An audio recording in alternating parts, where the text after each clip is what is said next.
Sylvia had survived 3 years as the pack's invisible clerk by keeping her eyes down and her mouth shut.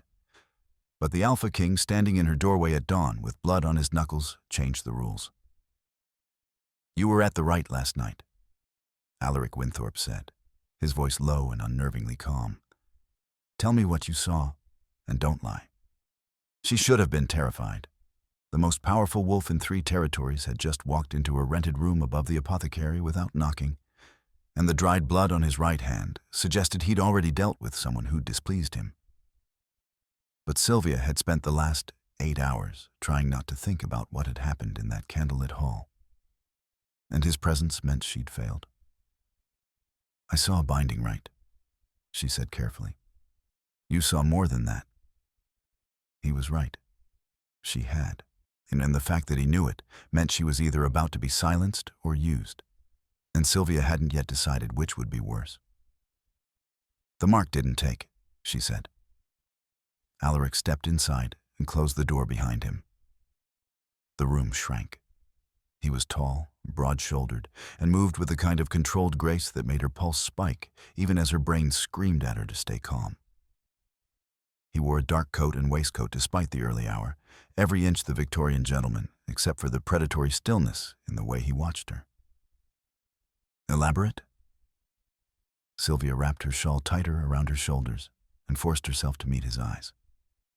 They were pale gray, cold as winter fog. The elder pressed the brand to my wrist. The circle flared. The chanting held for 3 seconds. Then the light died.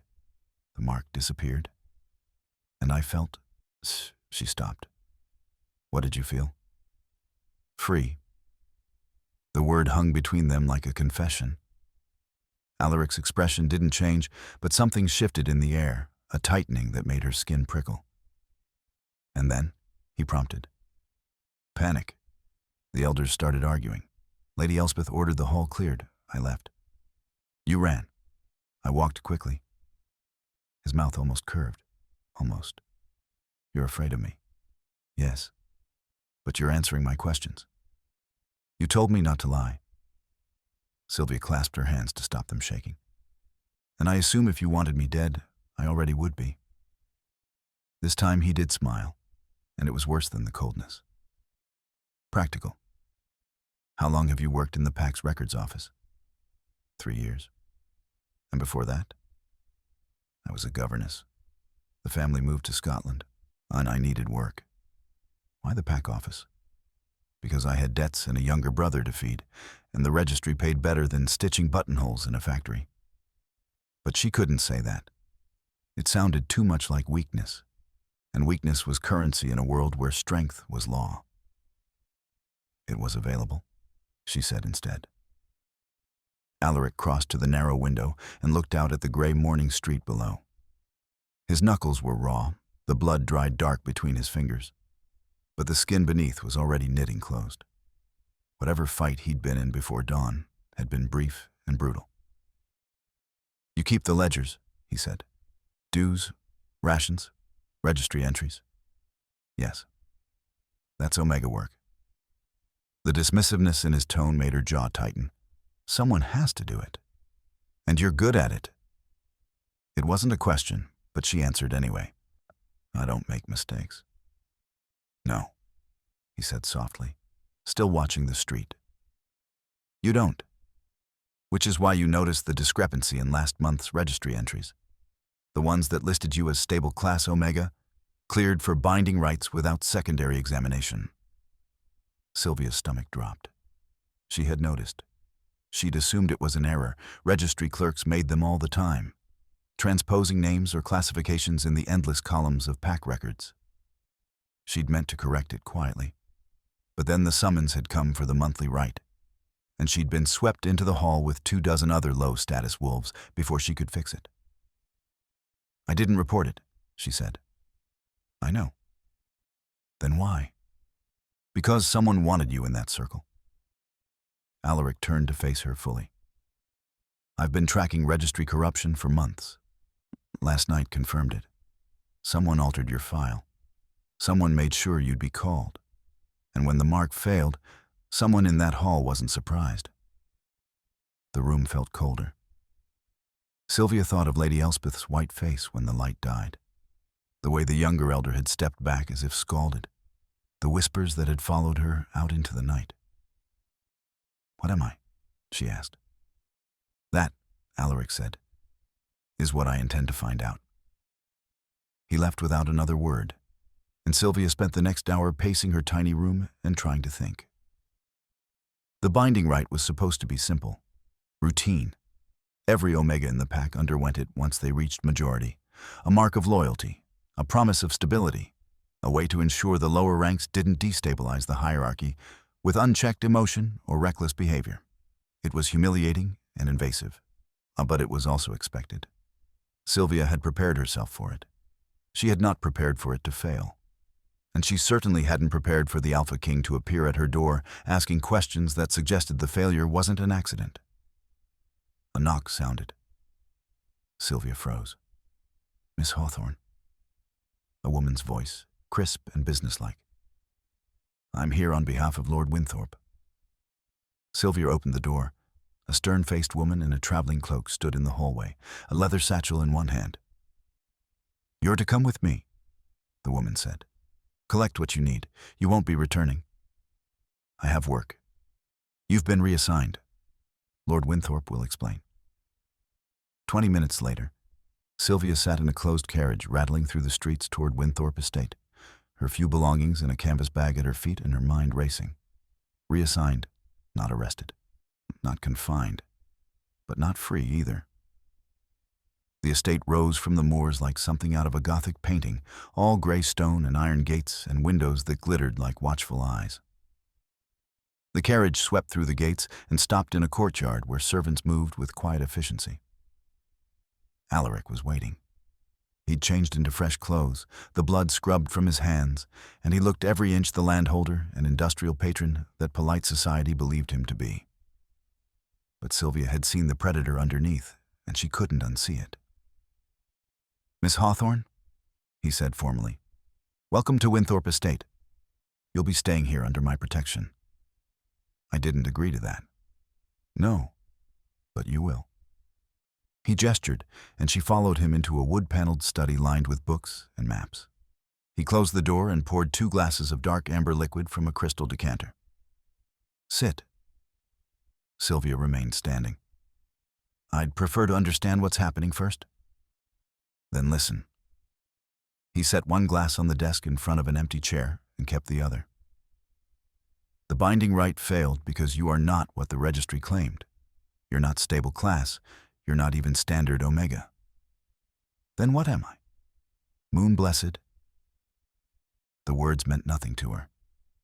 Alaric must have seen the confusion on her face because he continued. "Rare, dangerous, capable of disrupting coercive bonds and marks.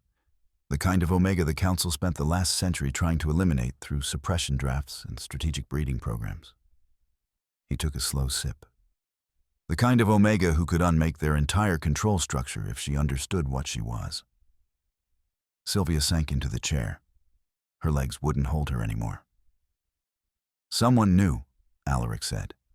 "Someone altered your file, fed you suppression drafts disguised as standard tonics, and waited until you were old enough to bind before testing their theory. When the mark failed, they confirmed it." "Who?" "That's what you're going to help me find out." "Why would I?" "Because if you don't, the Council will classify you as a threat and lock you in a private facility for the rest of your life. They'll call it protective custody. They'll say it's for the good of the pack, and you'll disappear." His pale eyes locked on hers. "Or you can work with me. Help me identify who corrupted the system. And in exchange, I'll keep you out of their hands." It wasn't a choice. It was a trap dressed as negotiation. "And if I refuse?" "You won't." Sylvia's hands curled into fists in her lap. He was right. She wouldn't. Because the alternative was a cage, and she'd rather take her chances with the wolf in front of her than the faceless Council behind closed doors. But she wasn't going to walk into this blind. "I want terms," she said. Alaric raised an eyebrow. "Terms. Written. Witnessed. If I'm helping you, I want guarantees." Such as? My brother. The words came fast, desperate. He's 14, vulnerable. If the council decides I'm a threat, they'll use him to control me.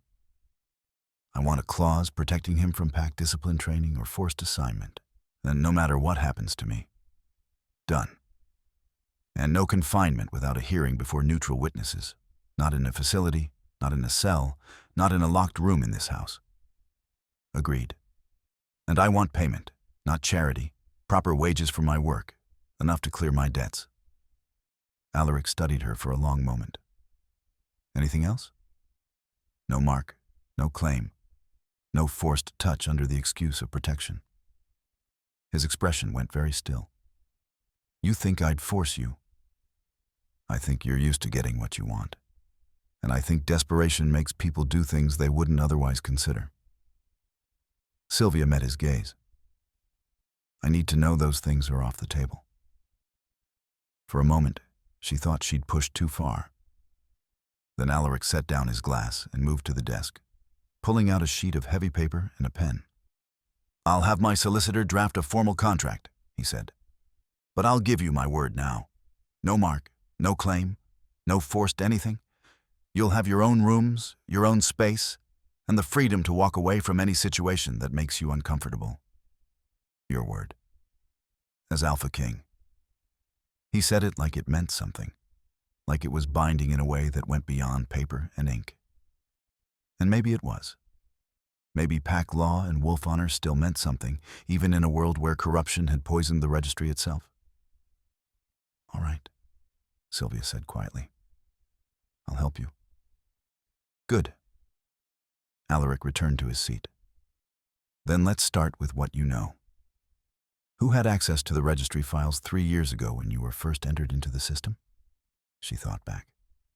The head clerk, 2 assistants, the magistrate's office for cross-referencing legal records, and the elders' council for final approval. Names. Sylvia listed them. Alaric wrote each one down with precise, controlled strokes. And the suppression drafts, he continued. Where did you get them? The pack physician distributed them monthly, standard rations for all Omega-class workers. Dr. Caldwell? Yes. Alaric's jaw tightened. He'll need to be questioned. He won't talk to you. He will, if I apply the right pressure. Sylvia leaned forward. Or I could ask him. He knows me. Trusts me. If you come at him like a predator, he'll lock down. But if I approach him as a worried patient asking questions about side effects, no. Why not? Because you're not trained for interrogation. Because Caldwell is dangerous if cornered. And because I don't send someone untrained into situations I can't control. The dismissal stung. Then, what exactly am I supposed to do? Sit in a pretty room and wait for you to solve everything? You're supposed to use that sharp mind of yours to find patterns in the records I can't see. You're supposed to tell me who had motive, opportunity, and means. And you're supposed to stay alive long enough to testify when this goes to trial. I'm not fragile. I didn't say you were. Alaric stood, signaling the end of the conversation. But you are moon-blessed, which makes you valuable. And valuable things attract dangerous attention. So yes, Miss Hawthorne, you will stay in this house under my protection until we identify the threat. That point is fixed. Sylvia rose as well, her pulse hammering. And how long will that take? As long as it takes. He was already moving toward the door, already dismissing her, and the casual arrogance of it made something hot and reckless flare in her chest. One more thing, she said. Alaric paused, his hand on the door handle. If I'm going to be trapped here playing investigator, I need access to the full registry archives, not just the public ledgers, the sealed records, the Elder Council's private files. That's restricted information. Then restrict me less. You want my help? Give me the tools to actually be useful. A beat of silence. Then, I'll consider it.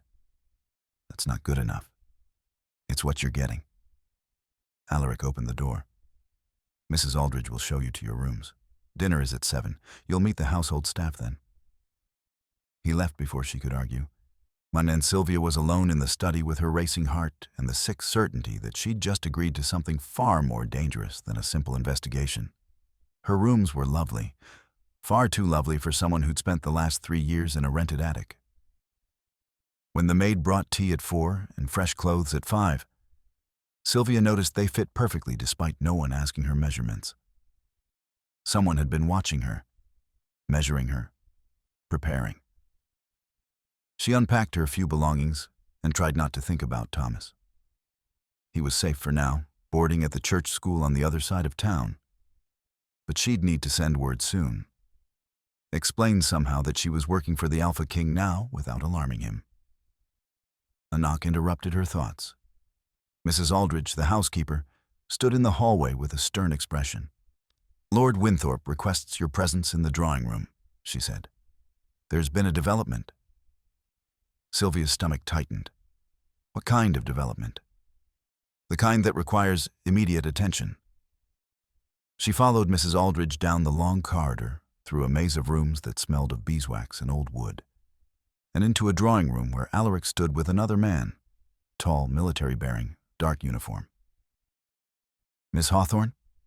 Alaric said without preamble. "This is Captain Hugh Ashcombe. He's my head enforcer." The captain inclined his head. His eyes were sharp, assessing. "Miss Hawthorne." "Captain." "Captain Ashcombe has just returned from the council hall," Alaric continued.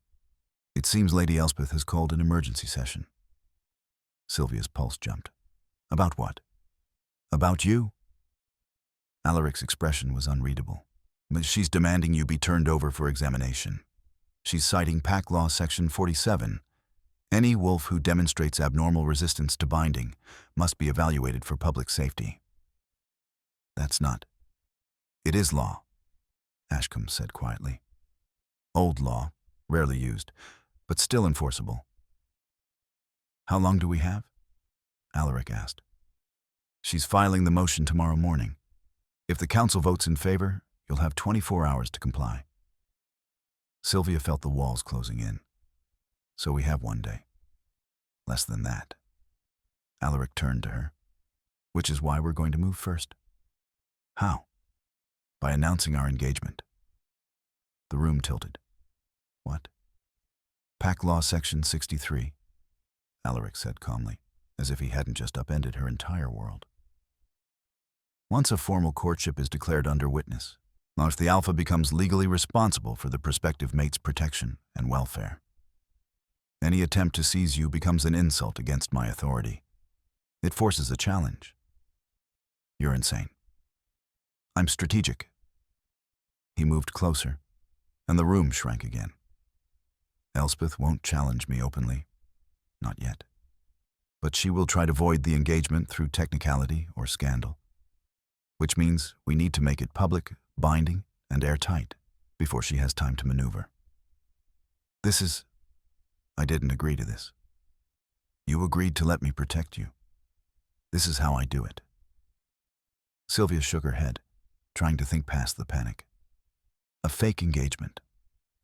Does it matter if it's fake if it keeps you out of a cell?"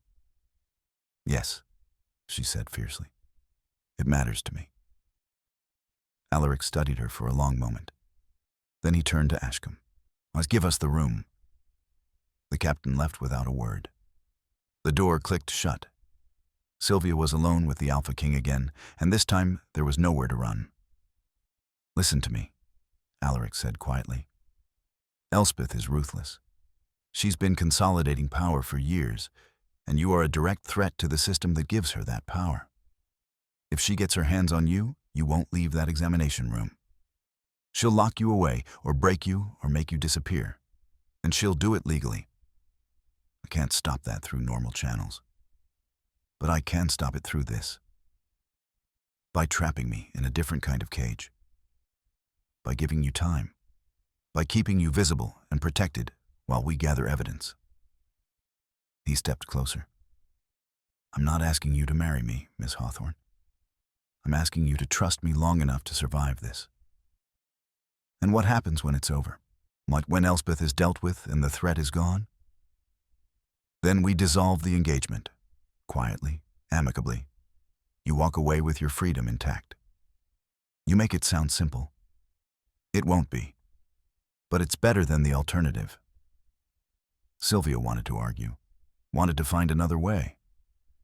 But the cold logic of it wrapped around her like iron chains, and she knew, hated that she knew, he was right.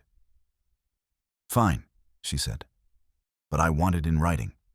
This engagement is temporary, purely strategic. No expectation of anything beyond what's necessary for appearances. Agreed. And I want control over how we present it publicly. No touching I don't approve. No declarations I haven't vetted. You'll have veto power over all public interactions. And when this is over, you don't interfere with where I go or what I do. You'll be free to leave. Alaric extended his hand. Do we have a deal? Sylvia looked at his outstretched hand, at the healed knuckles and the long fingers and the absolute certainty in his expression. And she thought about Thomas, safe in his school, about the cell waiting for her if she refused, about the strange, electric pull she felt standing this close to him, something she didn't have a name for, but couldn't quite ignore. She took his hand. We have a deal. His grip was warm, firm, and over too quickly. Good. We announce tomorrow night at the Midwinter Assembly. Every Pack family of status will be there, including Elspeth. We'll make it impossible for her to move against you without declaring war on me. Tomorrow? Sylvia's voice pitched higher. I don't even have... Mrs. Aldridge will handle your wardrobe. Ashcombe will manage security. You just need to look appropriately surprised and pleased when I make the announcement. I'm not a good actress. You don't have to be. Just stay close, follow my lead, and let me handle the politics. He moved toward the door. Get some rest. Tomorrow will be long. Sylvia watched him leave, and the sick certainty in her stomach grew teeth. She'd just agreed to a fake engagement with the most dangerous wolf in 3 territories, and she had no idea if it would save her or destroy her. The Midwinter Assembly glittered like a predator's den, dressed in silk and candlelight. Sylvia stood at the entrance to the grand ballroom of Ashford House, her hand resting lightly on Alaric's arm, and tried not to think about the 200 wolves inside who would be watching her every move. Mrs. Aldridge had worked a minor miracle. The deep blue gown fit perfectly, the corset laced tight enough to make breathing an exercise in discipline. Her hair was pinned in an elaborate arrangement that felt foreign and precarious. She looked like she belonged in this world of crystal chandeliers and ancient bloodlines. She didn't. Steady, Alaric murmured, so low only she could hear. You've faced worse than this. Have I? You negotiated with me and won. The rest of them are easy by comparison. His hand covered hers briefly, warm, solid, gone before she could decide if the touch steadied her or unsettled her further. Then they were moving forward, and the ballroom swallowed them whole. The room fell silent in increments. Conversations died. Heads turned. Sylvia felt the weight of 200 pairs of eyes assessing her, measuring her, finding her wanting. She kept her chin up and her expression calm, the way she'd learned to survive in a world that valued strength above all else. Alaric guided her through the crowd, with the easy confidence of someone who'd been born to this. He introduced her to Lady Ashford, their hostess, a sharp-eyed woman in black lace, who looked at Sylvia like she was a puzzle that needed solving. Then Lord Pemberton, a beta with silver threading his dark hair. Then others, a parade of names and titles that blurred together. And then Lady Elspeth Greymere appeared. She was smaller than Sylvia expected, elegant in dove-gray silk, her silver hair arranged in perfect coils, her expression serene as a Madonna. But her eyes, pale and cold as winter ice, held the kind of calculation that made Sylvia's instincts scream danger. Lord Winthrop, Elspeth said smoothly, how kind of you to grace us with your presence. And you've brought a guest. Lady Elspeth. Alaric's tone was perfectly polite and utterly impenetrable. May I present Miss Sylvia Hawthorne? Miss Hawthorne? Elspeth's gaze raked over Sylvia like a blade. How charming. I believe we met briefly at the recent binding ceremony. Briefly, Sylvia agreed. Such an unfortunate incident. I do hope you've recovered from the shock. The sweetness in her voice was poisoned honey. Sylvia recognized the trap, acknowledge weakness and be dismissed, defend herself and appear combative. She chose a third path. I've had excellent care since then, she said. Lord Winthorpe has been most generous. Has he? Elspeth's smile didn't reach her eyes. How unexpected.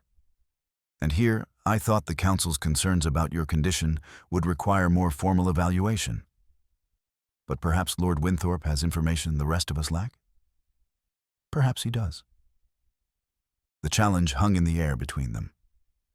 Alaric's hand tightened fractionally on Sylvia's arm. Warning or support, she couldn't tell. If you'll excuse us, Alaric said, I have an announcement to make. He steered Sylvia away before Elspeth could respond, but Sylvia felt the woman's gaze following them like a blade pressed to her spine. That was her, Sylvia said quietly. Yes. She's worse than I imagined. She's exactly as dangerous as I warned you she'd be. Alaric stopped near the center of the ballroom, and where a small raised platform allowed the hosts to address the assembly. Are you ready? No. Good. Neither was I the first time I had to do this. He squeezed her hand once, quickly. Trust me. Then he stepped onto the platform, and the room went silent. Friends, Alaric said, his voice carrying effortlessly across the ballroom. I've asked Lady Ashford's indulgence to make an announcement tonight that I hope you'll receive with the joy it deserves. Sylvia's heart hammered. This was happening, actually happening. As you know, I've long believed that the strength of our pack lies not in tradition alone, but in our ability to recognize value wherever it appears. He extended his hand toward Sylvia. Which is why I'm honored to announce my engagement to Miss Sylvia Hawthorne. The room erupted. Gasps, whispers, a few genuine smiles from the younger wolves. And from the corner where Elspeth stood, a silence so cold it could freeze fire. Sylvia climbed the platform on shaking legs. Alaric took her hand, his grip steady, his expression proud. To everyone watching, he looked like a man genuinely pleased to have won his bride. Only Sylvia could see the calculation in his pale eyes, the strategy beneath the performance. Miss Hawthorne has proven herself an invaluable partner, Alaric continued. Sharp-minded, courageous, and possessed of a rare integrity that this pack desperately needs. I count myself fortunate that she's agreed to stand with me. He lifted her hand to his lips. The kiss was brief, formal, entirely proper. But Sylvia felt the touch like a brand, his mouth warm against her skin, his breath ghosting across her knuckles. The faint roughness of his lips that suggested he'd been outside in the cold before arriving. The crowd blurred. Her pulse roared in her ears. When he released her hand, she had to remember how to breathe. The congratulations came in waves. People she'd never met pressed forward to offer well wishes that ranged from genuine warmth to thinly veiled curiosity. Sylvia smiled until her face ached and answered questions with practiced vagueness. Yes, they'd met through pack business. No, they hadn't been courting long. Yes, she was very happy. Through it all, she felt Elspeth watching. When the initial crush finally eased, a young woman in rose silk approached. She was lovely in that effortless way that spoke of generations of good breeding, delicate features, golden hair, perfect posture. Lord Winthorpe? She said warmly. How wonderful. Like you must introduce me properly to your fiancée. Miss Cecily Vane, Alaric said. May I present Miss Sylvia Hawthorne? Miss Hawthorne. Cecily's smile was bright and entirely unreadable. What a surprise this is. I had no idea Alaric was courting anyone. He's been so dreadfully secretive. It happened rather quickly, Sylvia said carefully. How romantic. Cecily's gaze dropped to Sylvia's hand, where no ring glittered. Though, I notice you haven't formalized things yet. Will there be a ceremony soon? The question was casual. The intent was not. Sylvia recognized a test when she heard one. These matters take time to arrange properly, Alaric said smoothly. We're in no rush. Of course not. Cecily's smile widened.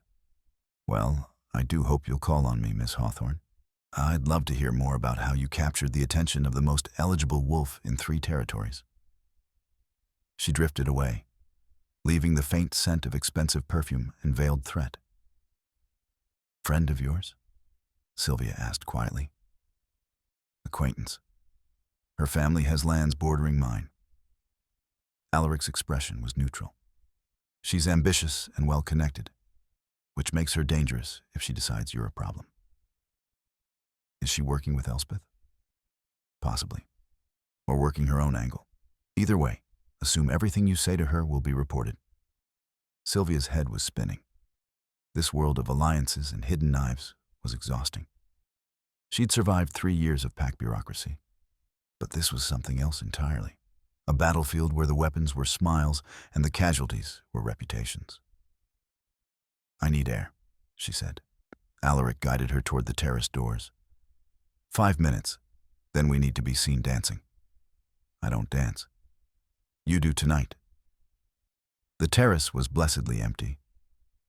Sylvia gripped the stone railing and breathed in the cold night air, trying to settle her racing heart. Below, the gardens stretched dark and wild toward the moors beyond. You did well in there, Alaric said from behind her. I smiled and lied. That's not skill. You held your ground with Elspeth? You navigated Cecily without revealing anything useful. And you didn't flinch when I kissed your hand in front of 200 witnesses. He moved to stand beside her, close enough that she could feel the heat of him in the cold air. That takes more courage than you're giving yourself credit for. Sylvia turned to look at him. In the moonlight, his features were sharp as cut glass, on all hard angles and predatory grace. But there was something else there too. Something almost gentle in the way he watched her. She noticed for the first time the faint scar that traced along his left temple, barely visible unless the light caught it just right. A reminder that even alpha kings weren't invincible. This is going to get worse, isn't it? She asked. Much worse. Elspeth won't accept this quietly. She'll probe for weaknesses, test the engagement, try to prove it's false or force us into a mistake. His gaze held hers. Can you handle that? I don't have a choice. There's always a choice. You could walk away right now. Face the council's examination. Take your chances with whatever mercy they might show. That's not a real choice. No, he agreed quietly. It's not.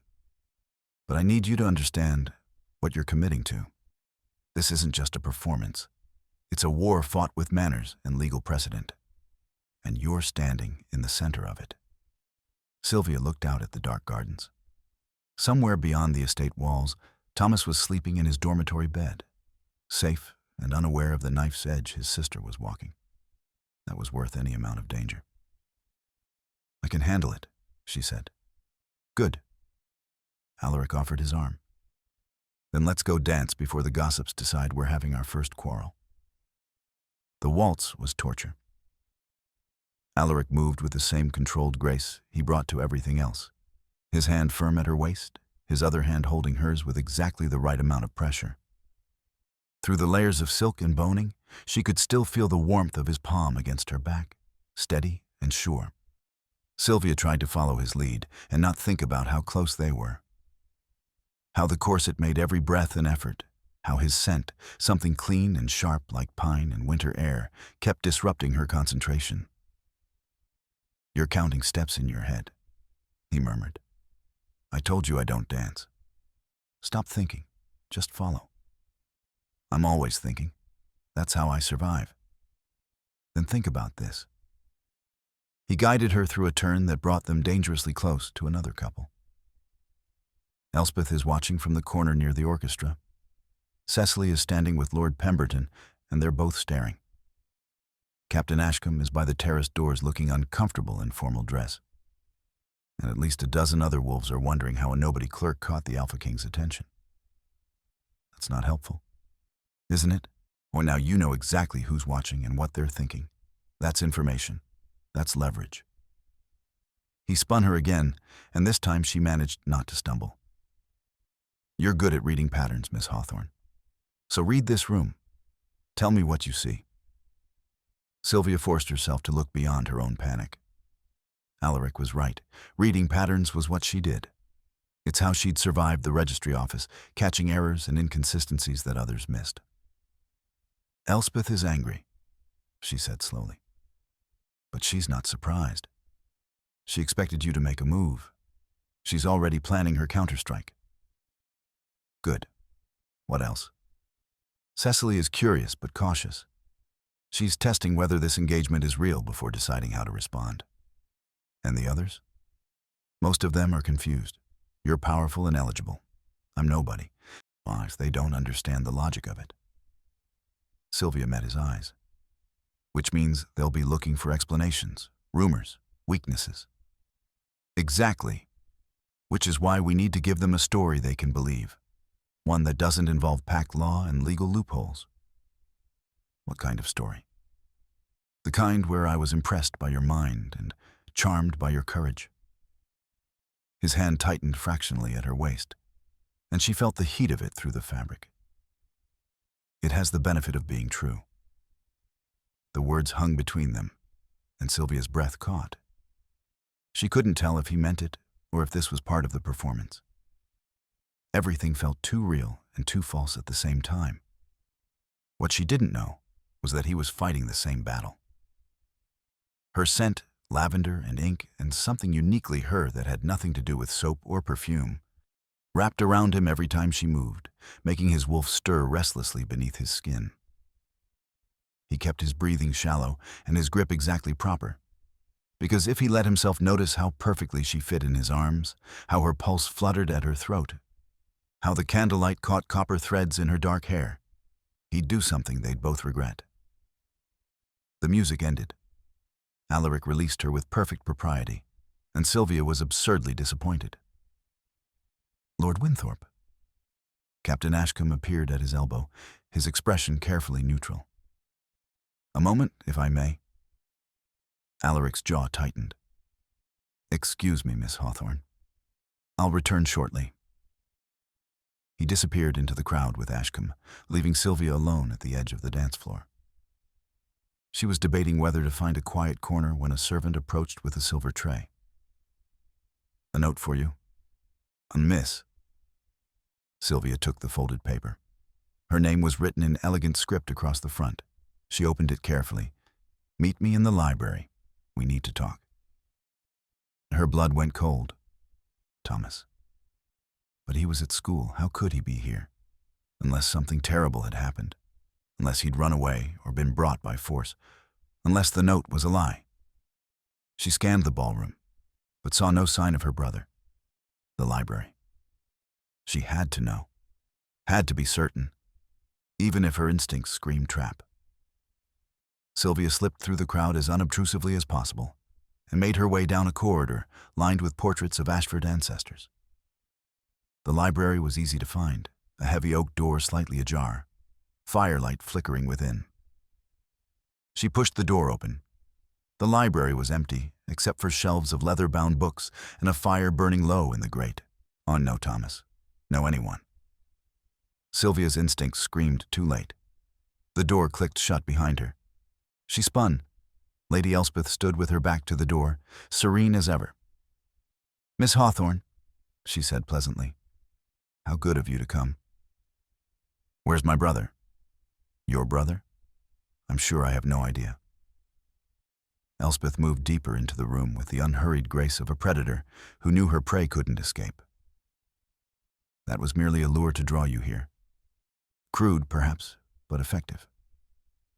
Sylvia's hands clenched into fists. What do you want? A conversation. One we should have had the night of the binding, but you ran before I could arrange it. Elspeth settled into a chair by the fire and gestured to another. Sit, please. I'd rather stand. Suit yourself. Elspeth folded her hands in her lap. I want to offer you a choice, Miss Hawthorne. A real choice, not the trap Lord Winthrop has maneuvered you into. I have no interest in your proposal. Don't you? He's using you as a shield, you know. A legal barrier to protect himself from the council's oversight. Once you've served your purpose, he'll discard you like yesterday's correspondence. You don't know that. I know him. I've watched him strengthen his position for 15 years, seen him sacrifice anyone who became inconvenient. He's brilliant and ruthless, and he will break you if you let him. The words found their mark because they echoed Sylvia's own fears. But she wouldn't give Elspeth the satisfaction of seeing that. And your alternative? Sylvia asked coldly. Come with me willingly. Submit to the council's examination. We'll verify what you are, determine the extent of your abilities, and find an appropriate place for you within pack structure. Elspeth's voice was warm, almost maternal. You'll be protected, valued, given useful work, and your brother will be enrolled in one of the finest academies in the country, fully funded, of course.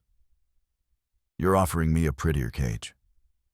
I'm offering you safety and purpose. Lord Winthrop is offering you lies and eventual abandonment. Elspeth leaned forward. Think, child. What happens when this engagement charade ends? When he's neutralized whatever threat he perceives and no longer needs you? You'll be cast out with nothing. No position, no protection, and the council will still be waiting. Sylvia's mind raced. Part of what Elspeth said was true. Alaric had been clear that the engagement was temporary, that she'd walk away when it was over. But the rest was manipulation, poison wrapped in silk. You're afraid of me, Sylvia said slowly. Not because I'm dangerous. Because I prove your entire system is built on lies. The suppression drafts, the binding marks, the forced compliance. It only works if Omegas believe they have no choice. Elspeth's expression went cold. Careful, girl. You altered my file, fed me drafts for 3 years to see if you could suppress moon-blessed nature. When the binding failed, you got your answer. You can't. And now you need me gone before anyone else realizes what that means. Clever, Elspeth said softly. Too clever for your own good. Which is precisely why you're dangerous. She rose from her chair with the fluid grace of a predator preparing to strike. Sylvia backed toward the door, but Elspeth was faster. You have 1 week, Elspeth said, her voice dropping to barely above a whisper. 1 week to accept my offer voluntarily. After that, I'll have no choice but to pursue more forceful methods. And believe me when I say that the council has ways of dealing with threats that don't require legal niceties. You're threatening me. I'm warning you. There's a difference. Elspeth stepped back, her expression smoothing into pleasant neutrality. Think about it, Miss Hawthorne. Think about your brother's future. Think about what you're really fighting for. And ask yourself if Alaric Winthrop is worth the price you'll pay. She moved toward the door, pausing with her hand on the handle. Oh, and I wouldn't mention this conversation to your fiancé. He does so hate when people interfere with his carefully laid plans. It makes him dangerous. Then she was gone. Inan and Sylvia was alone in the library with her racing heart and the sick certainty that she'd just made a powerful enemy even more dangerous. She found Alaric in the ballroom 20 minutes later, deep in conversation with Lord Pemberton. When he saw her face, he excused himself immediately. What happened? Not here. Sylvia's voice was steadier than she felt. Can we leave? He didn't argue. Within minutes, they were in his carriage rattling away from Ashford House, the party continuing without them. Sylvia sat across from Alaric in the darkness and tried to decide how much to tell him. Elspeth cornered you, he said. It wasn't a question. Yes. What did she offer? Safety. Protection. A place in the pack structure if I submit to examination voluntarily. and full academy funding for Thomas. And the threat? 1 week to accept. And after that, more forceful methods that don't require legal niceties. Alaric's expression went very still. She threatened your brother. Not directly, but the implication was clear. He was silent for a long moment, his jaw tight. Then, I'll have Ashcombe move Thomas to a safer location, somewhere Elspeth can't reach him. He's 14. He'll ask questions. Then we'll give him answers. Partial truth, you're working on a sensitive project. There are people who might try to use him for leverage. He's being moved for his own safety. He doesn't need to know about moon-blessed nature or fake engagements or council corruption. Sylvia's throat tightened. Thank you. Don't thank me. Protecting what's mine is basic strategy. He paused. You are mine, for as long as this engagement lasts. That means Thomas is under my protection too. Elspeth touches him. She declares war on me. The possessiveness in his voice should have alarmed her. Instead, Sylvia felt something warm and dangerous unfurl in her chest. Relief or gratitude, or something she didn't want to examine too closely. She said you'd discard me when I'm no longer useful, Sylvia said quietly. Alaric's gaze snapped to hers. And you believed her? I believed she thinks it's true. Whether it is? Sylvia shrugged. I suppose I'll find out. You will, he agreed, but not the way she expects. The carriage rolled through the gates of Winthorpe Estate, and Sylvia realized she was exhausted, bone-deep tired in a way that had nothing to do with physical exertion and everything to do with maintaining a performance for hours. Get some sleep, Alaric said as they climbed down. Tomorrow morning, you start the real work. What real work? Finding who corrupted the registry. I'm giving you full access to the archives. Every ledger, every sealed file, every piece of correspondence the council tried to bury. He paused. You wanted tools to be useful, Miss Hawthorne. Now you'll have them. Don't make me regret it. He left her at the base of the stairs, and Sylvia climbed to her rooms alone. But when she finally fell into bed, still wearing the elaborate gown because she couldn't manage the laces herself, she found herself thinking not about Elspeth's threats or the archives waiting in the morning. She thought about the way Alaric's hand had felt at her waist during the waltz, and the fact that she was starting to wish this engagement wasn't fake at all. 3 days later, Sylvia sat in the estate's archive room surrounded by ledgers that smelled of dust and old secrets. Thomas was safe in the northern safe house. Ashcombe had moved him the morning after the assembly, and her brother's first letter had arrived yesterday, full of questions about her special project and complaints about the strict tutors. The relief of knowing he was beyond Elspeth's reach had freed Sylvia to focus entirely on the investigation. And she'd found something impossible. The records went back 20 years. Binding rights, carefully documented. Omega classifications, neatly categorized. Suppression draft distributions, tracked with bureaucratic precision. But buried in the older files, she'd found gaps. Years where no moon-blessed Omegas were recorded at all, followed by sudden clusters of examination failures and deaths from illness. A pattern, a systematic one. Captain Ashcombe said I'd find you here. Sylvia looked up to find Alaric in the doorway, still dressed for riding, his coat spotted with rain. His dark hair was damp, and water droplets clung to the strong line of his throat where his collar lay open. She'd been surprised when Mrs. Aldridge had delivered the archive keys at breakfast, but Alaric had apparently been true to his word about giving her the tools she needed. How long have you been at this? He asked. Since dawn. It's past 3. Sylvia blinked. She'd lost track of time entirely. I found something. Show me. She spread the ledgers across the desk, pointing to the gaps and clusters. Here, and here, and here again. Every 7 to 10 years. There's a spike in Omega deaths classified as natural causes. But if you cross-reference the dates with binding right records, they all happened within weeks of examination failures. Alaric leaned over her shoulder, close enough that she could feel the heat of him, smell rain and leather, and that sharp, clean scent that was distinctly his. His presence made the already small room feel smaller, the air between them charged with something she didn't want to name. "They were killing them," he said quietly. "Or making them disappear. The records don't specify. But the pattern is clear. Identify moon-blessed nature, and the Omega dies shortly after." Sylvia traced her finger down a column of names. 23 women over 15 years, all Omega class, all examined. It was all dead within a month. "And you were supposed to be number 24. The words hung heavy in the air. Sylvia's hands trembled slightly as she closed the ledger. "Someone in the council has been systematically eliminating moon-blessed Omegas for over a decade," she said.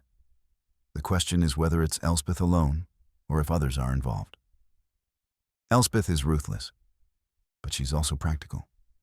This would require resources, coordination, cover-ups across multiple jurisdictions." Alaric straightened, his expression grim. "She'd need help. Dr. Caldwell for the medical certifications. Someone in the magistrate's office to handle the death records. Possibly." A crash echoed from somewhere in the house, then shouting, then a sound that made Sylvia's blood run cold, a howl, raw and full of rage.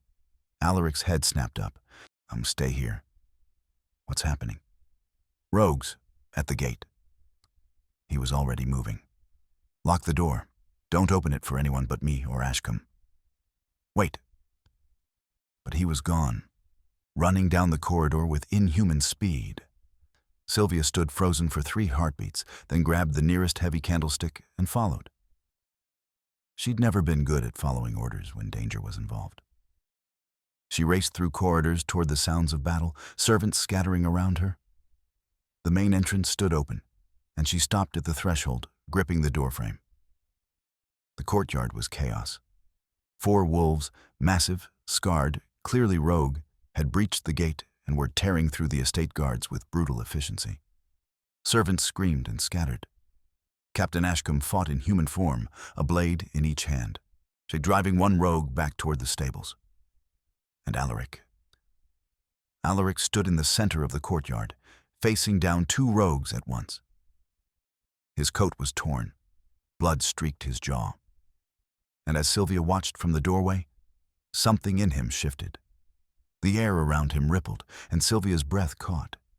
Heat poured off him in waves that she could feel even from the doorway, not the warmth of fire, but something deeper, something that pulsed with raw power. The air itself seemed to thicken, pressing against her skin like a physical force. His form blurred, edges softening and reshaping, and for one impossible moment, she saw both man and beast occupying the same space. Then the world seemed to snap into focus. Where Alaric had stood was a wolf, not just any wolf. He was massive, easily twice the size of the rogues who'd breached the gate, his shoulders level with a man's chest. Silver-gray fur rippled over muscle that spoke of both speed and devastating strength. Each movement fluid and precise even in this new form. His paws, no, his claws, dug into the cobblestones with enough force to leave marks in the stone. And his eyes, those pale gray eyes she'd come to know in his human form, now burned with an otherworldly light. Winter stars set in a predator's face. Sylvia should have been terrified. Every instinct screamed that she was watching something that could kill her without effort, something built to hunt and destroy. This was what the stories warned about. The monster beneath the gentleman's facade, the beast that wore a man's skin. But she couldn't look away. He was magnificent. The rogues hesitated, then attacked. The fight was brutal and brief. Alaric moved like violence given form, all teeth and claws and strategic precision. He didn't kill, even now, in the heat of battle. Sylvia noticed that. He crippled instead, shattered bones with powerful jaws, tore muscles with controlled swipes, left the rogues alive but broken, whimpering in the dirt. It was a display of dominance and restraint in equal measure, every move calculated to protect rather than destroy. When the last rogue fled bleeding into the darkness, Alaric stood in the center of the courtyard in wolf form, breathing hard. Then he lifted his head and met Sylvia's eyes across the distance. The connection hit her like a physical blow. Recognition flared in those pale eyes. He knew her, even in this form. And something else passed between them. Something primal and possessive that made her skin prickle and her pulse spike. It felt like claiming. Like he was marking her as his in some fundamental way that had nothing to do with fake engagements and everything to do with the wolf staring at her with terrifying intensity. She should have looked away. Should have retreated inside. Should have done anything except stand there meeting the gaze of a predator who could cross the courtyard and tear her apart before she took 3 steps. She didn't look away. The wolf held her gaze for 3 long seconds. Then the air shimmered again, heat rolling off him in another wave, and Alaric stood on 2 legs. His coat and shirt were torn away, blood and rain mixing on his bare skin. Sylvia's breath caught for an entirely different reason now. She'd seen him move with controlled grace in ballrooms and strategy rooms, had noticed the strength in his hands and the breadth of his shoulders beneath tailored coats. But this, chest still heaving from the fight, muscles coiled from the shift, every line of him speaking of barely restrained power, this was something else entirely. Something that made heat pool low in her stomach, even as propriety screamed at her to look away. His chest bore scars she'd never seen, thin white lines that spoke of old battles. Rain traced paths down his skin, and she found herself following the trail of water over his collarbone, down the ridged plane of his stomach, until she forcibly jerked her gaze back to his face. She didn't look away. "I told you to stay inside," he said, his voice rougher than usual, still holding echoes of the wolf. "Yeah, I never promised I'd listen." His mouth quirked despite everything. Then Captain Ashcombe was there with a coat, and servants were rushing to tend the wounded, and the moment shattered. But Sylvia couldn't stop thinking about the way he'd looked at her in wolf form, recognition and something that felt like claiming. And the fact that she hadn't wanted to look away. An hour later, cleaned up and bandaged, Alaric found her in the library where she'd retreated to process what she'd witnessed. "They were sent," he said without preamble. "The rogues. They had orders to breach the estate, cause chaos, and specifically target you if they could reach you. Elspeth. Almost certainly. This is her warning shot. Proof that she can reach you even here." He moved to the window. He's staring out at the courtyard, where servants were still cleaning blood from the cobblestones. "I'm moving you to the north wing. It's more defensible. Ashcombe will assign personal guards." "I don't need guards." "You do now." Sylvia stood, frustration boiling over. "I'm not going to hide in a prettier cage while you handle everything. That's not why I agreed to this. You agreed to let me protect you. I agreed to help you find who corrupted the system, which I did. 23 dead women, Alaric. 23. And the only reason I'm not dead too is because someone made a mistake with my suppression drafts." She moved closer. Close enough to see the muscle ticking in his jaw, close enough to catch the scent of soap and clean linen from wherever he'd washed away the blood. "So don't ask me to sit quietly while Elspeth keeps killing people. Give me something useful to do." "You want to be useful?" His voice dropped. "Then help me understand why you stayed." "What?" "In the courtyard, when the rogues attacked, when I shifted." He turned to face her fully, and the intensity in his gaze made her pulse stutter. "You saw what I am, what I'm capable of. Most humans run. You didn't even flinch." Sylvia's heart hammered. "I've seen dangerous things before." "Not like that." "No," she admitted. "Not like that." "Then why didn't you run?" "Because you were protecting your people. Because even in wolf form you held back from killing. Because the way you looked at me felt like..." She couldn't finish that thought. Not out loud. "Because I trust you," she said instead. Which was true, even if it wasn't the whole truth. Something shifted in Alaric's expression. He stepped closer, and the air between them went taut as a drawn bow. The space separating them felt simultaneously too small and too vast, charged with all the things neither of them was saying. "You shouldn't," he said quietly. Elspeth was right about one thing. I am ruthless, and I am using you. Not the way she thinks, but using you nonetheless. I know. And it doesn't bother you? It bothers me less than being locked in a cell for the rest of my life. We're using each other. That's the deal we made. Is it? His hand came up, almost touching her face. She could feel the heat of his palm hovering near her cheek, close enough that if she leaned forward even slightly, their skin would meet. His fingers trembled, barely, but enough that she noticed. Almost because it's starting to feel like more than that. Sylvia's breath caught. She should step back, should remind him this was fake, temporary, strategic. Should do anything except stand there, hoping he'd close the distance between them, hoping his hand would finally make contact, hoping... Don't, she whispered. Don't what? Don't make this real. It's easier if it stays a performance. Easier for who? Both of us. His hand dropped, and the loss of his almost touch felt like a physical ache. He stepped back, and cold air rushed into the space he'd occupied, making her shiver. You're right, he said, his voice carefully neutral again. I apologize. That was inappropriate. Alaric, you should rest. Tomorrow, we'll review the evidence you found and decide our next move.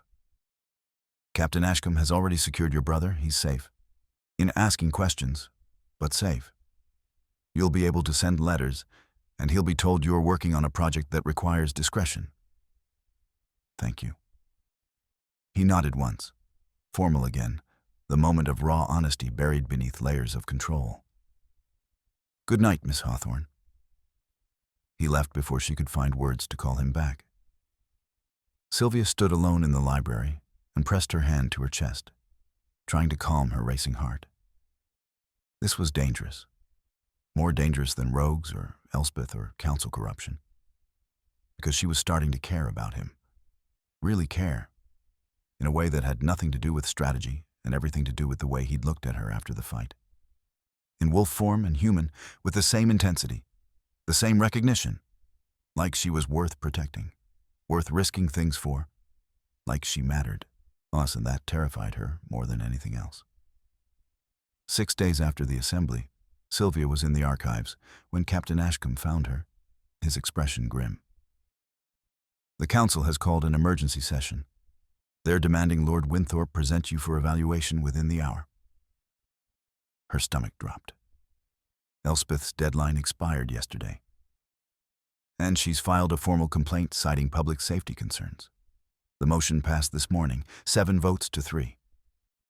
Ashcombe's jaw tightened. She's been building support while you worked.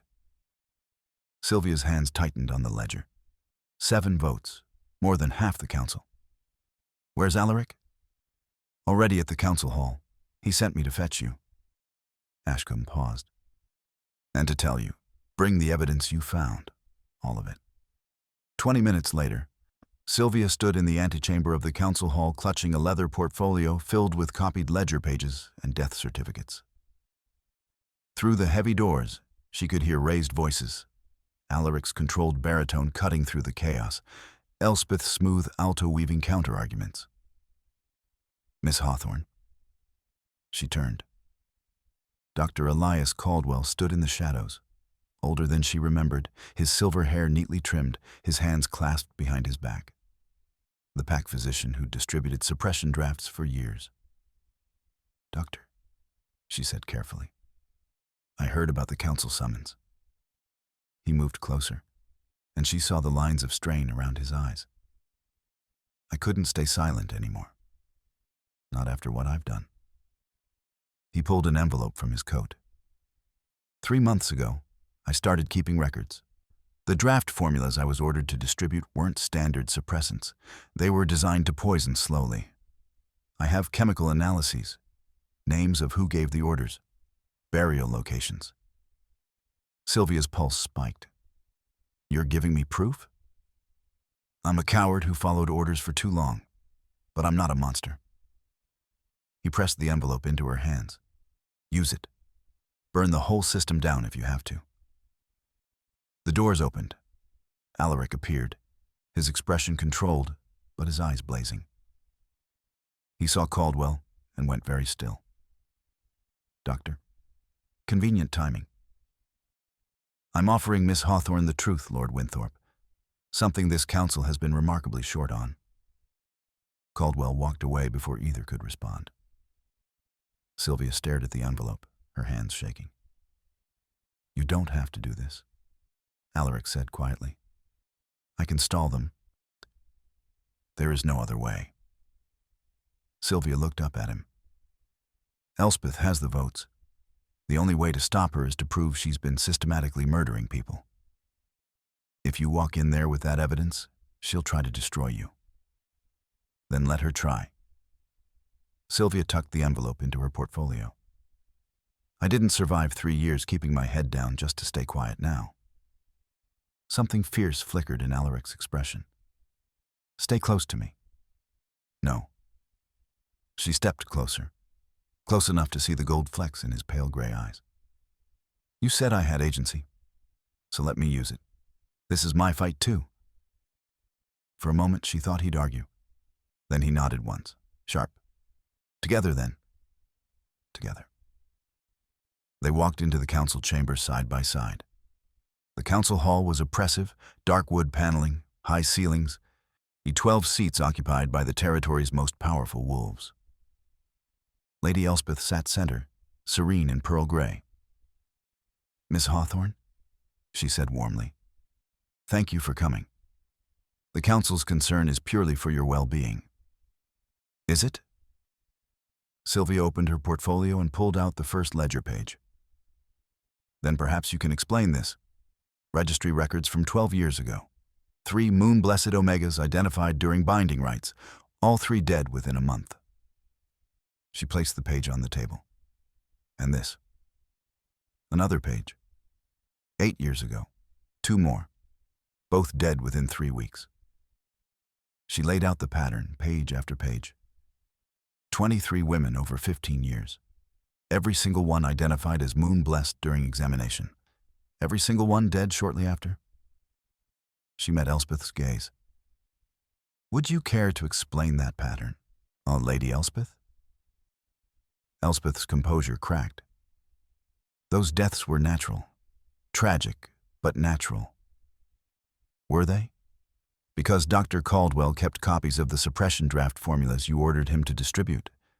They weren't designed to stabilize. They were designed to poison slowly." Sylvia pulled out Caldwell's envelope. He also kept records of where the bodies were actually buried, not in packed cemeteries, in unmarked graves on the northern border. The council erupted. Lord Pemberton stood. "This is a serious charge." "It's slander," Elspeth said sharply. "Desperate lies to avoid legitimate examination." "Then let's exhume the bodies," Alaric said quietly. "Examination of the remains will prove the truth in either way." The trap closed. Elspeth's face went white. "I move for immediate suspension of Lady Elspeth's council seat pending investigation," Lord Pemberton said, "and for Miss Hawthorne's evaluation to be postponed." Seconded. The vote was swift, 8-4. Elspeth was stripped of her seat and placed under house confinement. The evaluation was cancelled. And Sylvia stood in the center of the council hall, shaking with the aftermath of what she'd just done. The look in Elspeth's eyes as she was escorted out promised this wasn't over. The carriage ride back was silent at first.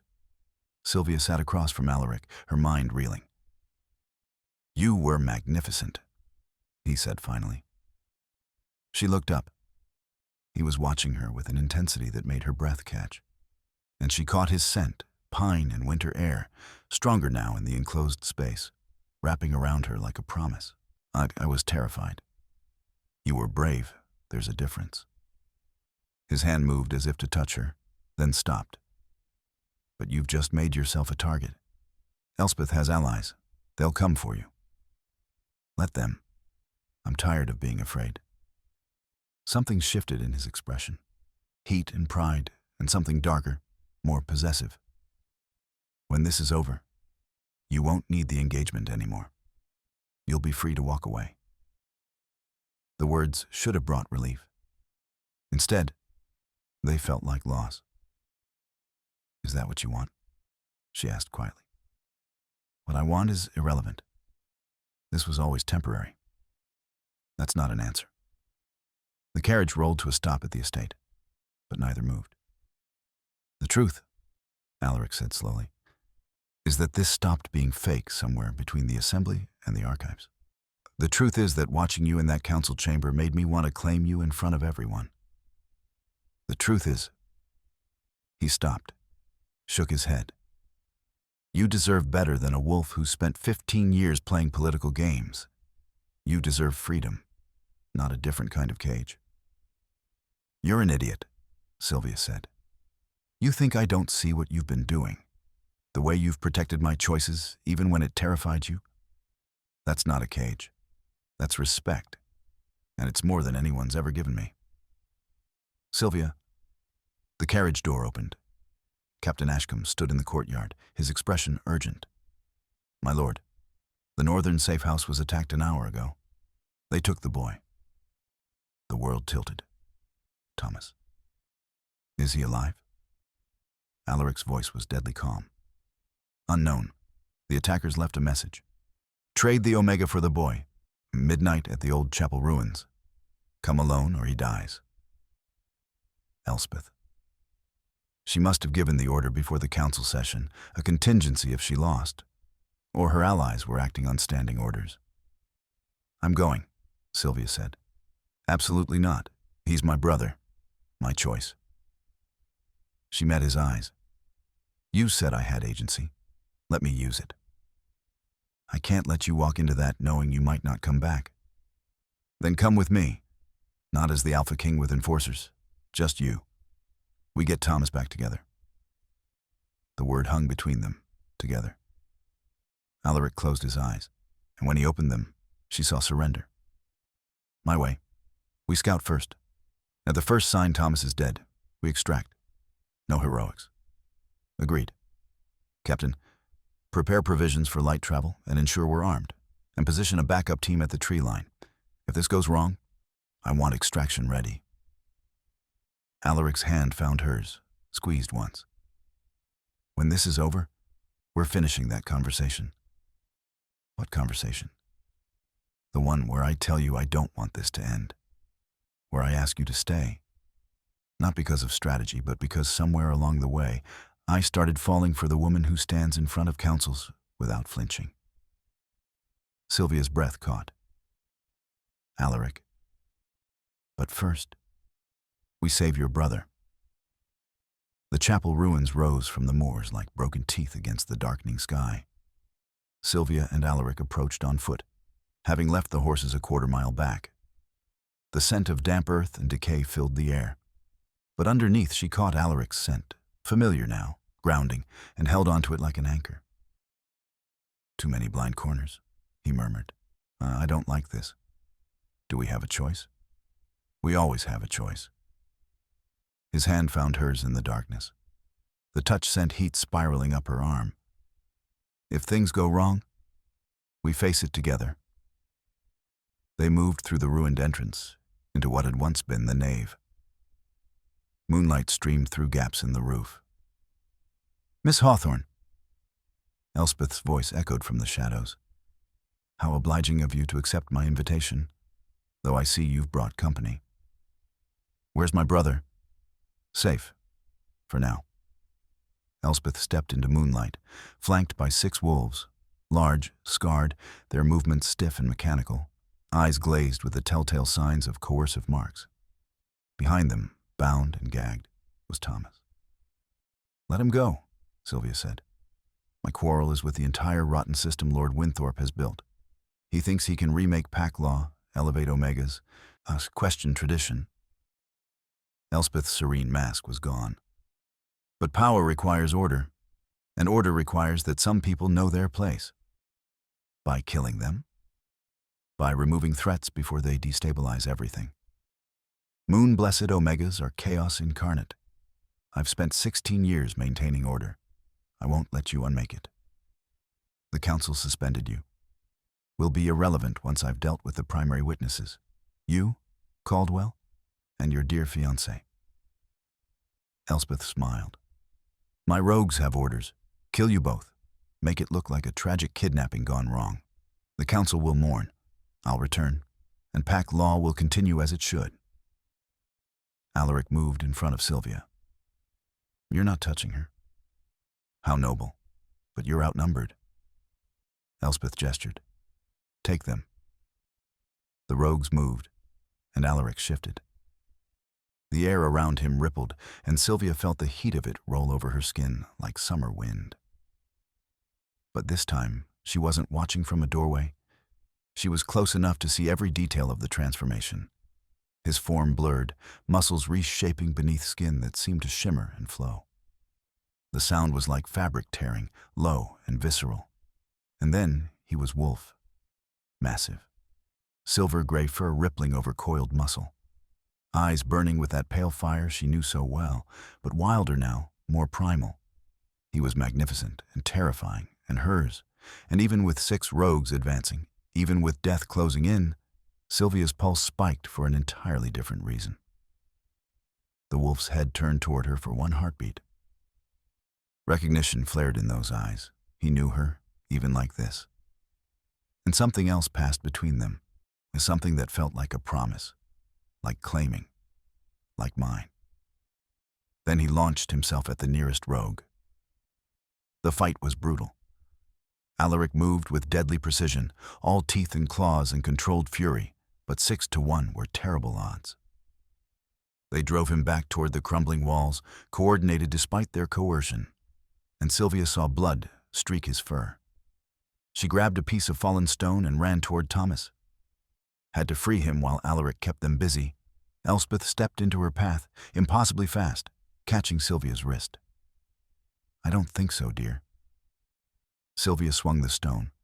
Elspeth dodged, and Sylvia wrenched free, stumbling toward Thomas, reaching for the ropes. Pain exploded across the back of her head. The world tilted. Through the blur, she saw Alaric surrounded, bleeding. Saw Thomas struggling. He saw Elspeth standing over her with broken masonry raised to strike again. Such a waste. You could have accepted your place. Instead, you chose defiance. The stone began to fall, and Sylvia thought, no, not like this. Not when Thomas needs me. Not when Alaric is fighting for us. Not when I finally know what I want. No. Something inside her shattered, not her body, not her will, but the suppression she'd carried her entire life without knowing its name. The invisible weight that had pressed down on her power, keeping it small and quiet and controlled. It broke. Heat erupted from her core, spreading through her limbs like wildfire. Not the gentle warmth of a hearth, but something primal and vast, like the sun rising inside her chest. The air around her shimmered with it. She could see the bond suddenly, the glowing threads of coercive magic woven through the chapel, through the rogues, through the very stones. Pack Law made visible, designed to enforce submission, and she knew, with absolute certainty, that she could unmake them all. Sylvia reached out with something that wasn't quite her hands, touched the bonds with something that wasn't quite physical, and pulled. They shattered like glass. Thomas jerked free of the ropes, gasping. The rogues attacking Alaric stumbled, their coordination fracturing as the commands binding them dissolved into nothing. And Elspeth froze, the stone still raised, staring at Sylvia with dawning horror. Impossible, she breathed. You're untrained. You shouldn't be able to. Sylvia stood. The world felt sharper, clearer, like she'd been seeing through fog her entire life, and someone had finally opened a window. You built your power on chains, on forcing people to submit, on making us believe we had no choice. She met Elspeth's gaze. But you can't chain what you can't control. And you never controlled me. You just convinced me I was already bound. The effect rippled outward. Every coercive mark Elspeth had woven, through the rogues, through the chapel's stones, through the old pack laws that made this place a cage for Omegas, all of it unmade in an instant. The rogues turned on Elspeth with snarls of rage, remembering what she'd done to earn their forced loyalty. "No," Elspeth backed away. "Heel, I command you to." But commands meant nothing without the marks to enforce them. Alaric shifted back to human form, his coat and shirt torn away, a chest heaving, blood and dirt streaking his skin. He crossed to Sylvia in 3 strides, his hands finding her face, and she could smell him. Blood and sweat and that clean, sharp scent underneath. Pine and winter, and it grounded her even as power still hummed beneath her skin. "Are you hurt?" His voice was rough, still holding echoes of the wolf. "I'm fine, Thomas. I'm okay." Her brother's voice shook, but held strong.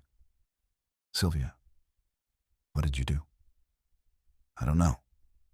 I just needed you free, and then you were." Alaric's eyes were fierce, his thumbs brushing her cheekbones with a gentleness that made her throat tight. "Moon blessed? Fully awakened." "My lord." Captain Ashcombe appeared in the ruined entrance with armed men. "We heard the shift from the tree line. Came when the bonds broke, knew you'd won." He stopped, taking in the scene. "Orders?" "Contain the rogues," Alaric said, not taking his eyes from Sylvia. "And take Lady Elspeth into custody. Attempted murder, kidnapping, conspiracy. We'll present the full accounting of her crimes at tomorrow's emergency session." As Elspeth was led away, still spitting threats, Thomas was taken for medical attention. The rogues surrendered without fight, freed from coercion. And finally, Sylvia and Alaric stood alone in the ruins. The power had faded to an ember beneath her skin, but everything still felt different. Sharper, more real. She looked at him, half-dressed and bleeding, watching her like she was something precious and dangerous in equal measure. "You awakened fully?" he said quietly. "That kind of power, you could have used it to escape, to free yourself and your brother and run. Instead, you broke Elspeth's hold and stopped the fight. You chose protection over destruction. Isn't that what you've been teaching me? Power isn't about control, it's about choice." "I didn't teach you that. You knew it already." He stepped closer, and the space between them felt charged. "I just stopped getting in the way." They stood surrounded by broken stones and shattered bonds. Sylvia felt the weight of everything that had happened, the awakening, the fight, the evidence, the rescue. But most of all, she felt the truth of what she wanted, standing right in front of her. "The conversation we were going to have," she said, "about what happens when this is over, can wait until you've rested. I don't want it to wait." She grabbed the torn front of his coat, her fingers brushing bare skin, and his breath caught. "You said you were falling for me. You said you wanted me to stay. I need to know if you meant it." "Sylvia." She could see the answer in his eyes, in the way his hands trembled slightly where they still cupped her face, in the way his scent wrapped around her like he was trying to mark her as his without even touching. But she needed to hear it. "Tell me," she whispered. "It's real." His voice was rough. "Every terrifying, inconvenient, politically complicated part of it. I want you to stay. Not as strategy, not as protection. Just stay, choose me, choose this. I know I'm asking you to tie yourself to a wolf who plays political games and fights battles you shouldn't have to fight, but yes." He stopped. "What?" "Yes, I choose you. I choose this. I choose myself. And that choice includes wanting to be here, with you." She stepped closer, eliminating the last breath of space between them. "So, stop trying to talk me out of it and kiss me already." For one heartbeat, he just stared at her. Then his control shattered. He kissed her. His mouth was warm and desperate, tasting of copper from where his lip had split in the fight. And Sylvia stopped thinking entirely. His hand slid from her face to her waist, pulling her against him. and she felt the heat of his bare skin through her dress, felt the barely restrained strength in his grip, felt the way he was holding back even now, trying not to overwhelm her. She didn't want him to hold back. Her fingers tangled in his hair, and he made a sound low in his throat that was almost a growl. Pure wolf, pure want. She'd imagined this, late at night when she couldn't sleep, during quiet moments in the archives when he'd lean close to read over her shoulder. But imagination was nothing compared to reality. The way he kissed her like she was air, and he'd been drowning. The way his scent surrounded her, pine and winter, and something uniquely him that made her wolfless heart race like she had a wolf of her own rising to meet his. The way his hands trembled against her waist like he was afraid she'd vanish if he held too tight. When they finally broke apart, both breathing hard, his forehead rested against hers. "It's real," he said roughly. "Every terrifying bit of it." "Good." She pressed her lips to the corner of his mouth, tasting salt and copper and him. "Because I'm not going anywhere." He pulled back just enough to look at her, and what she saw in his eyes made her chest tight. Not possession, not conquest. Just wonder, like he couldn't quite believe she was real and choosing him anyway. "I love you," he said, the words raw and unpolished. "I didn't plan to. I tried not to. But somewhere between you negotiating boundaries and finding patterns and standing in front of councils, I fell completely in love with you." Sylvia's throat closed. "I love you too. Even when you're being an overprotective idiot who thinks he knows what's best for me." His mouth curved. "Especially then?" "Especially then." He kissed her again, softer this time, like a promise. And somewhere in the ruins of an old chapel where Omegas had once been forced to submit, Sylvia chose to claim what she wanted. She chose him. She chose this. She chose herself. And she chose all of it freely.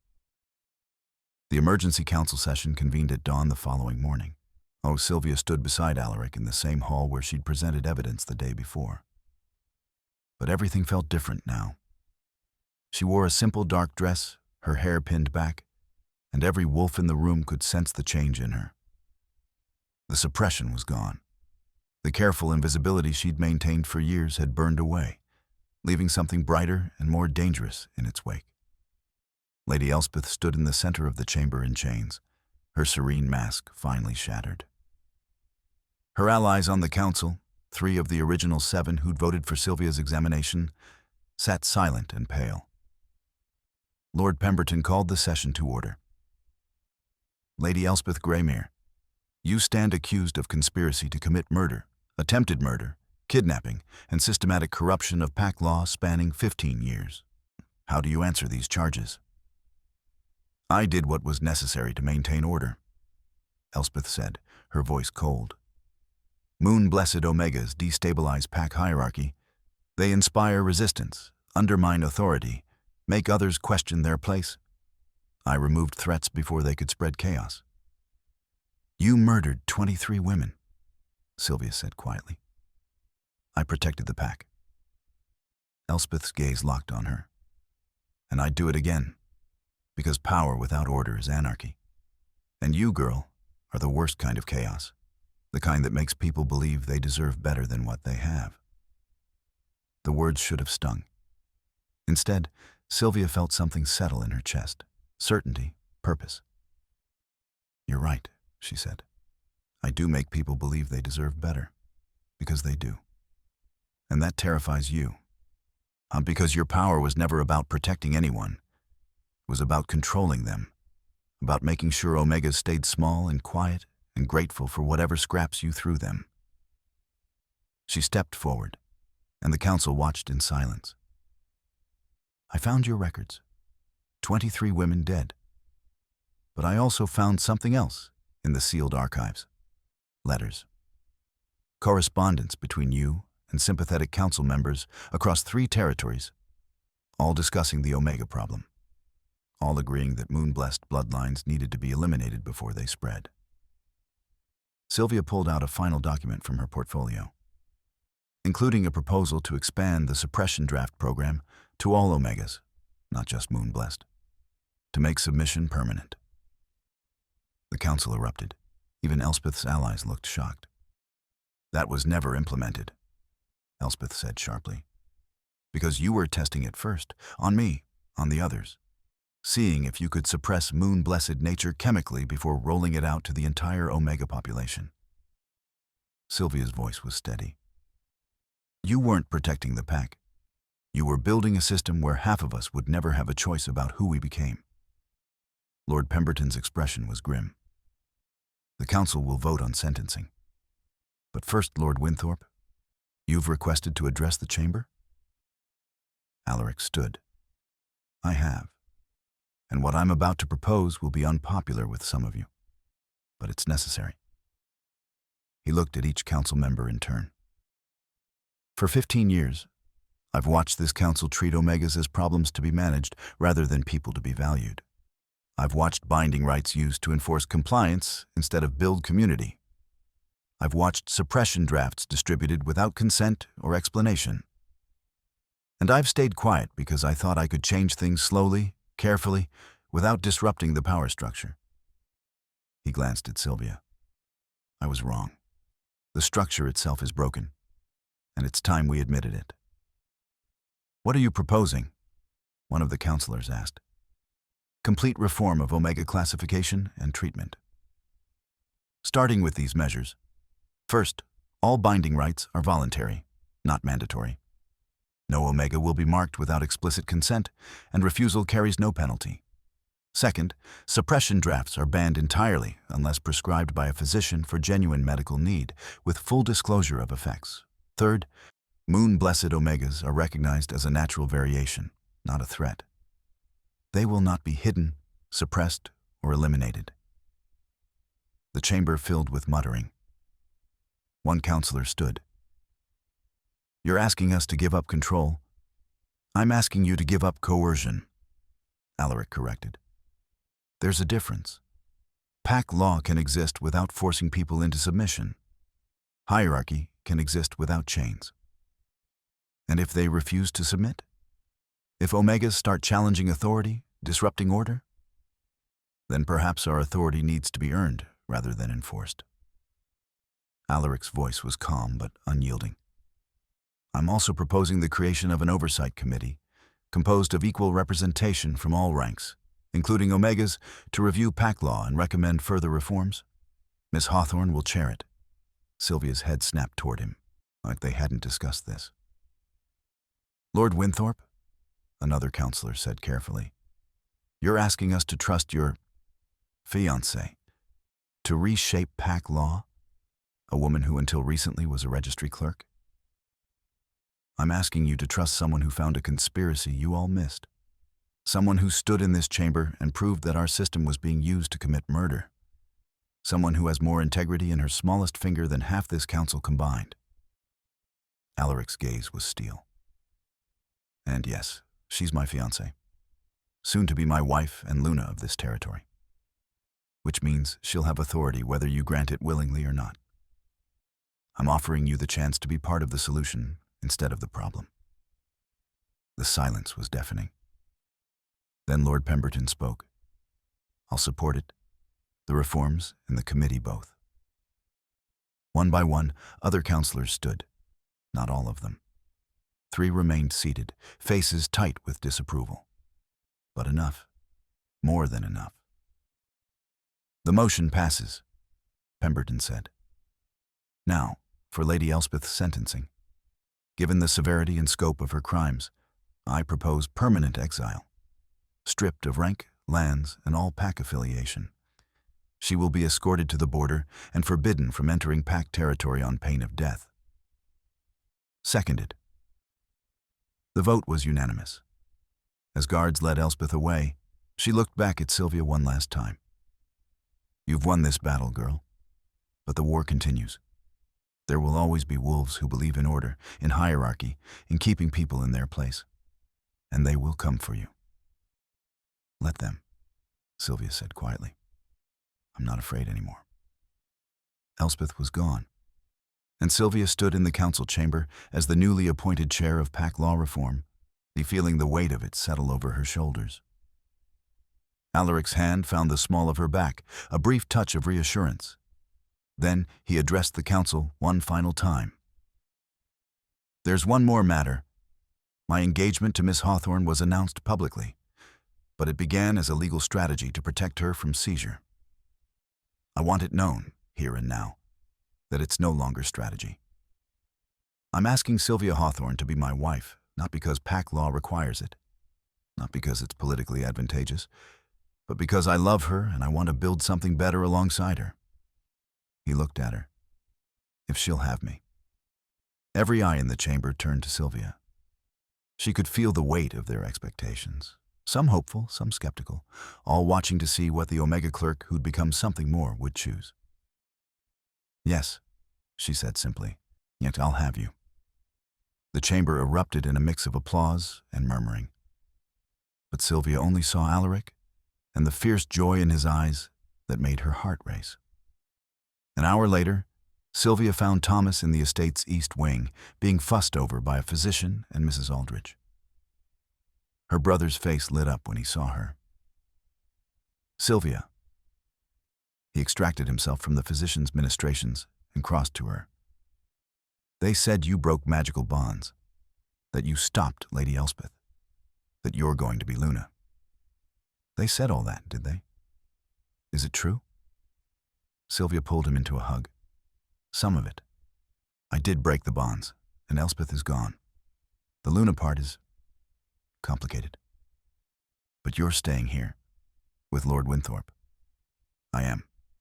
Which means you're staying too, if you want. He's arranged for you to continue your studies, better tutors, full funding. In whatever path you choose, you'll be family." Thomas pulled back, studying her face. "You love him." It wasn't a question, but Sylvia answered anyway. "I do." "Good. Because he looks at you like you're the most important thing in the world, and you deserve that." Thomas grinned. "Even if it means I have to call him brother." "You don't have to call him anything yet. We're not married." "But you will be." "Yes," Sylvia said softly. "We will be." After Thomas was settled, and the physician declared him miraculously unharmed, Sylvia walked the estate grounds alone. She needed air, needed space to process everything that had happened in the span of 2 days. She ended up in the gardens behind the manor, where late-blooming roses clung to stone walls and the moors stretched wild beyond manicured hedges. The sun was setting, painting the sky in shades of gold and amber. "You disappeared." Alaric's voice came from behind her. She turned. He changed into fresh clothes, the blood and dirt of the chapel washed away. But she could still see the faint bruises along his jaw, the carefully bandaged cuts on his forearms. "I needed to think," she said, regretting saying yes already. His tone was light, but she heard the edge of real concern beneath it. "No, just trying to understand what yes means." Sylvia moved closer. "You told the council I'd chair the reform committee. You told them I'd be Luna. You made decisions about my future without asking me first. You're right. I apologize. I should have. I'm not finished." She stopped in front of him. "You made decisions, yes, but you also gave me power. Real power. Not a title that sounds impressive but means nothing. Actual authority to change things." She took his hand. "Why?" "Because you're the one who should have it. Because you see what's broken and you have the courage to fix it. Because—" He stopped, then continued more quietly. "Because I meant what I said in the chapel. I don't want you as decoration or trophy or political asset. I want you as partner, as equal. And that means giving you the tools to do what you do best. Reorganizing broken systems? Seeing patterns no one else sees and fixing them before they break completely." Sylvia's throat tightened. "The debt," she said suddenly. "The one I negotiated wages to clear in our first contract. You never mentioned it again." Because I paid it off the day after you moved in, along with 3 years of back rent on your old room and a stipend for Thomas's schooling. At her expression, he added, "You negotiated wages for your work. I gave you those. The debts were my choice to clear because I wanted you to stay for you, not because you were trapped by money. That wasn't part of the deal, no. It was me realizing that if I wanted you to choose freely, you needed to actually be free." His hand cupped her face. "You can still walk away, Sylvia. Even now. Even after saying yes in the council chamber. If you want a different life, if this is too much, if you'd rather take your power and your freedom and go somewhere where you don't have to fight political battles every day, I'll understand. I'll make sure you have everything you need. She kissed him. It was different from the chapel. And no desperation, no blood, no fear. Just certainty. Just choice. His arms came around her, pulling her close, and she melted into him, into the warmth of his chest and the steady beat of his heart, the scent of him that had become home. He tasted like the tea he must have drunk after the council session, sweet and familiar, and underneath that was just him, something she couldn't name but would recognize anywhere. His hands trembled slightly where they pressed against her back, like he still couldn't quite believe she was real and choosing this, choosing him. One hand slid up to tangle in her hair, careful not to dislodge the pins, and the other pulled her impossibly closer. She felt the catch in his breathing, the way his heart hammered against her palm where she'd pressed it to his chest. When they finally broke apart, both breathing hard, she kept her eyes closed for just a moment longer, savoring the feeling of being held by him, safe and wanted and seen. She opened her eyes to find him watching her with something like wonder. "I'm not going anywhere," she said, her voice steadier than her racing heart. "I'm choosing this. The battles, the politics, the reforms, the Luna title that terrifies me, all of it. Because I'm also choosing you. And partnership means facing things together." "Together," he echoed, and kissed her again, softer this time. They stood in the garden as the sun set and the first stars appeared, and Sylvia thought about the woman she'd been 6 weeks ago, invisible, overlooked, keeping her head down and her voice quiet. That woman was gone. Not lost, but transformed into something brighter and fiercer and more herself than she'd ever imagined possible. "When should we marry?" Alaric asked against her hair. "Soon, before the council can object or Elspeth's allies can make trouble. Before I lose my nerve about the whole Luna thing." "You won't lose your nerve. You'll be magnificent at it." "I don't know how to be Luna." "Neither do I, but we'll figure it out together." He pulled back to look at her. "Though, fair warning, being my wife means dealing with tedious pack politics, endless social obligations, and a wolf who occasionally forgets that you're perfectly capable of handling yourself and tries to guard you too zealously.